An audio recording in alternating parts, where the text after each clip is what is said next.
Big boss latest ఎపిసోడ్లో హౌస్లోకి ముగ్గురు ఎక్స్ కంటెస్టెంట్లు ఎంట్రీ ఇచ్చారు. అయితే ఇందులో శోభా శెట్టి ఇలా వచ్చి అలా వెళ్లిపోయినట్లు అనిపించింది. ఎపిసోడ్లో 5 నిమిషాలు మాత్రమే శోభ కనిపించింది.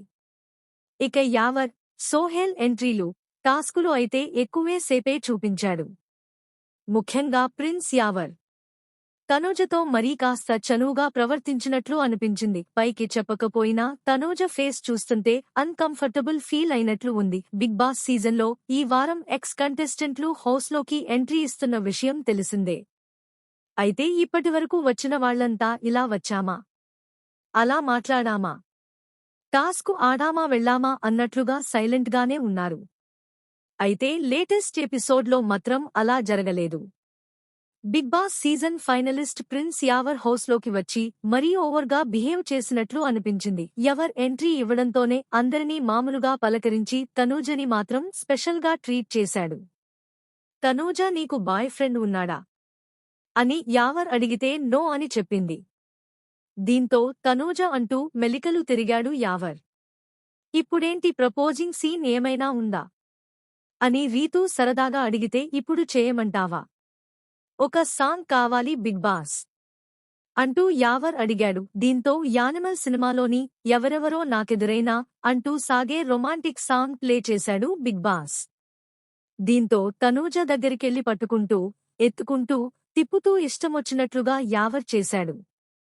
తనూజనో చెప్పకపోయినా ఆమె కాస్త అన్కంఫర్టబుల్ ఫీల్ అయినట్లు అనిపించింది. ఇక ఇదంతా పైకి నవ్వుతూనే చూస్తున్నట్లు కనిపించినా కళ్యాణ్ కళ్లల్లో మాత్రం ఎక్కడో చిన్న బాధ కనిపించింది. తర్వాత హౌస్లోకి వెళ్లాక కూడా ఎవరెవరో నాకెదురైనా అంటూ తనూజ కోసం పాట పాడాడు యావర్. ఏమైతే అది అయింది, నేను నా ఫీలింగ్స్ అయితే నేను పెట్టాను అంటూ యావర్ అన్నాడు. దీనికి తనూజ ఏం రిప్లై ఇవ్వకుండా నవ్వి వదిలేసింది. ఎపిసోడ్ చివరిలో సయ్యద్ సోహెల్ హౌస్లోకి వచ్చాడు.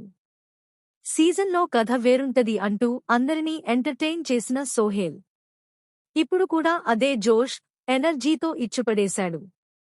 వచ్చిరాగానే ఏంటి మీకు ఫస్ట్ 6 వారాలు చికెన్ ఇవ్వలేదట బిగ్ బాస్ అంటూ సోహెల్ హంగామా చేశాడు. తర్వాత చికెన్, పాలు, కాఫీ పొడి కావాలి, నా కోసం వీళ్ళకి పంపండి అంటూ సోహెల్ బిగ్ బాస్ని రిక్వెస్ట్ చేశాడు. ఫస్ట్ పెద్దగా పట్టించుకోని బిగ్ బాస్ కాసేపటికి నిజంగానే ఇవన్నీ పంపించాడు. అయితే స్టోర్ రూమ్ నుంచి ఎవరికీ కనిపించకుండా కాఫీ పౌడర్ డబ్బా తీసి తనూజ రీతూ దాచేశారు. కానీ బిగ్ బాస్ ఈ విషయాన్ని చెప్పేశాడు. దీంతో కెప్టెన్సీ రూంలో దాచిన కాఫీ పొడిని కాపాడేందుకు రీతూ తెగ ట్రై చేసింది. కానీ సోహెల్ మాత్రం రీతూతో కుస్తీ చేసి మరీ కాఫీ పొడి సంపాదించాడు. ఇక ఇదంతా చూస్తూ డీమాన్ డీలా పడిపోయాడు.